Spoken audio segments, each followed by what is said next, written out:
Wall Street Memes Casino, I'm fine. and Sportsbook. This is KUGAN CASSIUS for IFLTV. Delighted to be joined by the knowledge Spencer FEARON. We're here at the weigh-in for Joyce versus CHISORA. First of all, how are you, Spencer? I'm really, really good. Even better for seeing you, Coog. And you're in condition. You've been training, isn't it? Definitely not in condition. No, look, how could you? But your face looks slim, though. No, look, that's I mean, different every day. Okay, all right.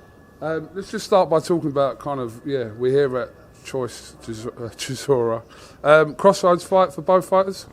How many times is Derek Chisora going to cross that road? He's been at more crossroads than the MLM injunction. He's just like, he's been, you know what I mean? No, it's not really a crossroads fight, because what we're realizing now with boxing is like, you can lose and you can come back, right? A lot of people are concerned about Derek and his health and everything else. But you know what, the game is the game, so that's what we're looking at. I mean, the game is what it is. Okay, well listen, the weigh-in is going to start shortly. I wanted you to talk to me about Al Medina 313, Spencer. Talk to us about that. The Al Medina 313 charity is special, man. It's special. We've gone out, we've helped loads of people around the world globally. We've helped inner city communities.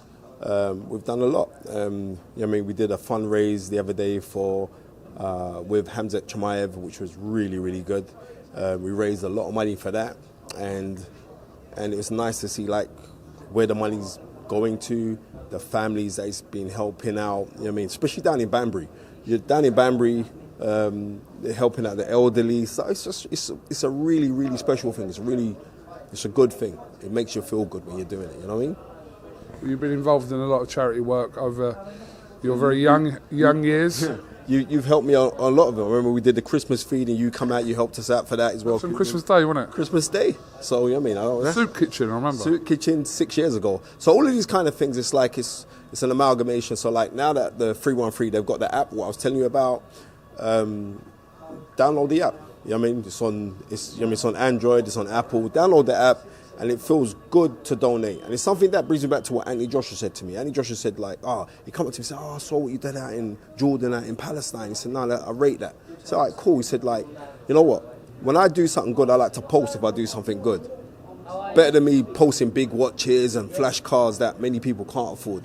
But everybody, when you go out there and you do something good, science tells you and biology tells you, there's a thing in your body called serotonin. When serotonin is released in your body, you feel good. Right, I'm not a perfect person. I'm far from perfect.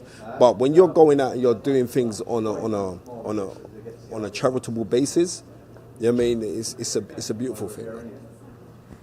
Absolutely. Let's go on to Anthony Joshua. That fight's quickly closing, 6 weeks away against DUBOIS. I've asked this question to a lot of people. Are people being too dismissive of Daniel DUBOIS in this fight? No one can be dismissive of anybody, especially when you're dealing with heavyweight boxing and you're dealing with strong guys who can hit hard, right? You'd be silly to do that, right? But we have to look at it like it's levels in this thing, right? And no doubt you've been in Anthony Joshua training camp, yeah? It's profoundly professional, right? Don Charles's camp is professional, but there's levels to the professionality of what is going on, the professionalism, which is being inside one camp to another camp, right? And then it's not only that, but do you convey the information correctly, and does the person comprehend what's being conveyed to them? I see the relationship with Ben Davison and Anthony Joshua. What's being conveyed is then demonstrated. What's being conveyed with Don Charles and props to Don Charles, I think he's done a fantastic job. But sometimes Daniel's looking to his old man for reassurance. In a fight like this and in this magnitude, I think Daniel DUBOIS could be the next generation. Anthony Joshua's at the tail end of this generation, and it's Anthony Joshua's time. And because of that, I think, what's it going to be like walking out to 90,000 or 100,000 people? We don't know. What's it going to be like for him? How's he going to feel to that? How's he going to behave to that? We don't know how he's going to behave, right? So all of these kind of things are paramount. It's very, very, yeah. Because of that, I have to choose Anthony Joshua. It wouldn't surprise me if this fight went similar to the Francis Ngannou fight. I'm just going to be wrong. As quick as that? Is that what you're talking about? Yeah, as quick as that. It depends. It depends because when he fights, he's going to be regressing, and there's the big guy there, CHISORA, just coming in right now, right? And how he comes in, how he pulls back. Go D, go do your thing, you know, bro. Do your thing. Oh, those things are important. You know what I mean, those. I just think like right now, I think right now it's. You know what I mean? I think right now it's Anthony Joshua's time. That was CHISORA just getting in, so yeah. Just a quick one before we let you go. What have you made of all this stuff with Joshua and FROCH? What I made of it? You know what? I totally see where Carl FROCH is coming from. Right? It's right. I do. I understand where it's coming from. Right? I don't agree with it, but I understand it. You know what I mean? It's like if I DM you something, that's a DM.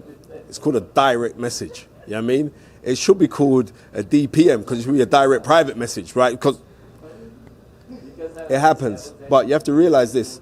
Anthony Joshua, when he absconded with Robert McCracken, right, I believe that caused a rift between Carl FROCH because Carl FROCH, when becoming a recipient of being in the Hall of Fame, he mentioned Robert McCracken as being like a father figure. So anybody's just like it is. It's like, you're my mate, someone disrespects you, I'm going to be on it. Vice versa. So with that, he's saying someone's like my father figure. I understand that part of Carl FROCH. I do. But then also, I'm saying, when egos are involved as well, I wish that the two of them could just see each other, embrace and hug. I've said my bits in the past. I think that Carl FROCH could be deemed as being a little bit. And jealous is not the right word, because not jealousy. I think Carl FROCH is in his own bubble. But there's a term in Jamaica, we call it bad mind. Like your mind, your intentions ain't good for the other person. So I'd rather say that he's bad mind against Anthony Joshua. Well, I think the last we heard that it was okay at the moment. So. Oh, well, I hope that it stays that way. You know, I hope that it stays that way. Because I know both guys, and let me tell you this: Carl FROCH is cool. You know, trust me, Carl FROCH is cool. But you know what? With Anthony Joshua, I think what Anthony Joshua's done and how he's raised professional boxing in the UK and the amount of money and interest that he's brought, I think everyone should just pipe down a little bit when it comes to Anthony Joshua. You know what I mean? I think Anthony Joshua has been a brilliant ambassador for professional boxing in the country, but so has Carl FROCH. So that's why the two of them should just kiss and make up. Spencer FEARON, thank you very much for coming to IFLTV. We're going to go and watch these guys weigh in now and then, roll on tomorrow night. Definitely, 100%. Touch, boy. Love. Thank you.